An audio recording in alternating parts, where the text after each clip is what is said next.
Denda baten kronika literarioa dakar Uxue Alberdik denda ostekoak izeneko liburuan. Idazleak dendari birekin izandako elkarrizketetatik jasotako informazioa bildu du lan berrian.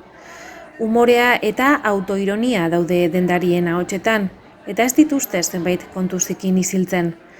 52 urteko bi ehizpa dira dendariak eta dendako bizipenak beren egunerokotasunarekin nahasten dira. Denda bat Elgoibarko San Francisco kalean. Sarreran korridore labur bat eta bi erakusleio alde banatara. Batean maindire eta esku oial brodatuak.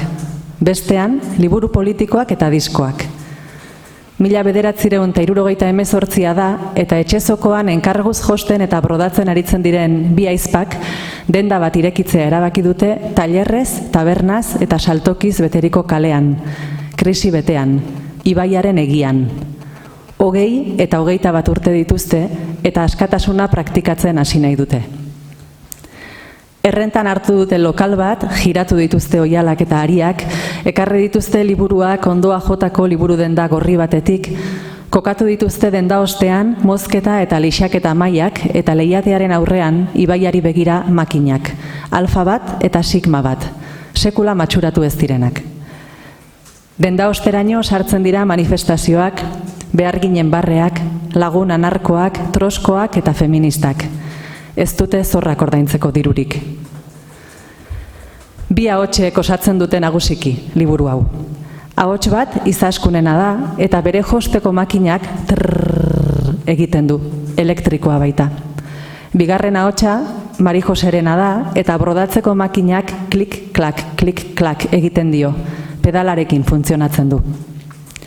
Bataren orratza apurtzeko zorian dagoenean edo aria trabatzen zaionean, hor trabatu zaizu zerbait esaten dio ahizpak. Ondo baino hobeto ezagutzen dute elkarren makinen hotsa, elkarren ahotsen matizak bezain bat. Ez dira alperrik bizitza osoan elkarri eutsi dioten bi ahizpa. Ez dituzte alperrik konpartitu ohea, denda eta denda ostea. Bi ahizparen arteko maitasun eta konplizitate istorio bat ere bada liburu hau. Horretaz gain jendez betetako liburu bat da denda ostekoak. Atea beti dago irekita eta sartu irtenean dabiltza dendariak, lagunak, bezeroak, komertzialak, garraiolariak, auzoak, senideak, senarrak, seme-alabak, aita pintorea eta etxea museo bilakatu duen ama. Gauzaz betetako liburu bata. Liburuak, diskak, sedal, torzal, panama eta krotxet ariak, pankartak eta paskinak, kinkaila eta zilarra, albaintzeko ariak eta kakorratz lanetarakoak, haurdunaldi frogak, feltrozko, satinezko eta hilezko oialak, zapatakaxak, distiradun oialak, kotoizkoak, mateak, tulak, faltadeen eriotza ziurtagiri bat, krepezko, popelinazko eta belusezko oialak, maletategian ahaztutako kabrales gazta bat, txapelak, lumak, banderak, olioanka, kaxmir eta tuit estampatuak, oinordetzan jasotako margolanak eta zeramikak, ogitarako poltsak, oial loratuak, marradunak, tantodunak, kantinplorak, tela doratuak eta parpailak, gorrotoa sortzen duten panpinak, zakuzko eta gamuzazko oialak. Kale bati buruzko liburu bat da. Merkataritza txikibari buruzko liburu bat da. Familia negozioen logikatik, logika herritarrera bidea marrazten duena, herriko logika haustear den honetan. Gintzei buruzko liburu bat da. Eskaparate gintzari buruzkoa, zer eta nola erakutsi eta zer eta nola gorde izan den kontatzen duena. Joskintzari eta brodatu gintzari buruzkoa.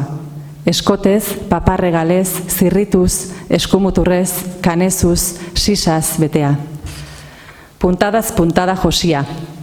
Orain puntu aurreratuarekin, erremate puntuarekin gero, kate puntua baduena puntu artistikoa adina, euli puntua bezain xea eta jolastia, galburu puntua bezain xumea, ezkutuko puntua agerian uzten duena.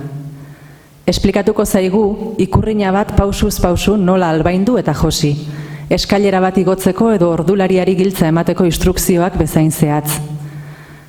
Liburuak ere josi egiten dira, argitzen du izaskunek. Eta josteaz gain, liburuak egiten dira erosi, saldu, gomendatu, usaindu, erregistratu, markatu, antolatu, lapurtu, mugitu, mailegatu, paketatu, itzuli, eta irakurri ere egiten dira batzuetan liburuak.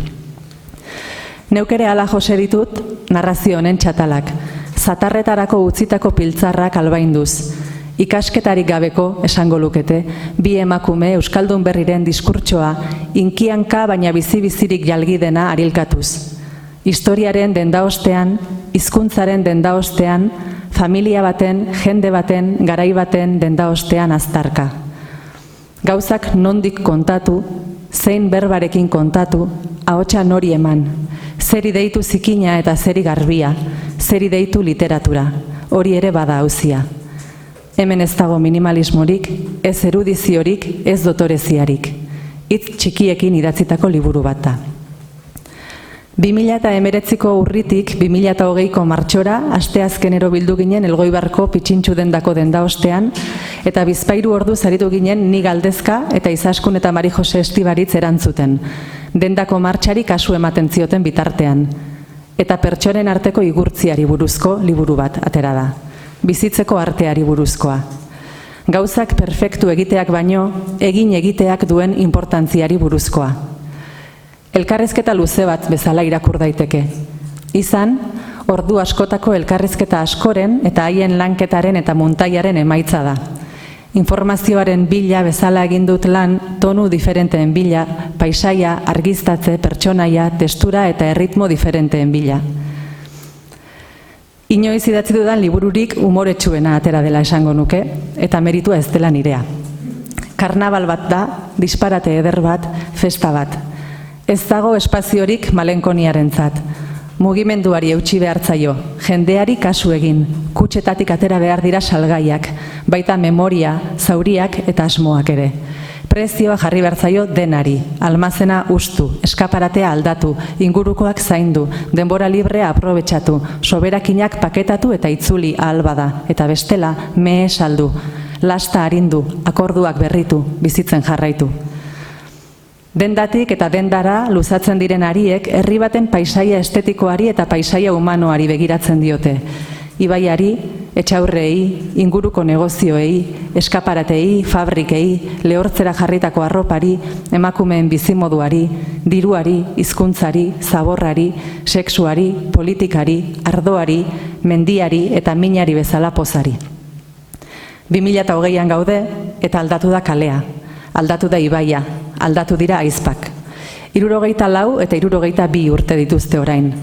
Dendak Elgoibarko San Frantzisko kalean jarraitzen du. Alde batera kalea, bestera ibaia. 4 hamarkada doaz Turrustan, ibaian eta kalean behera.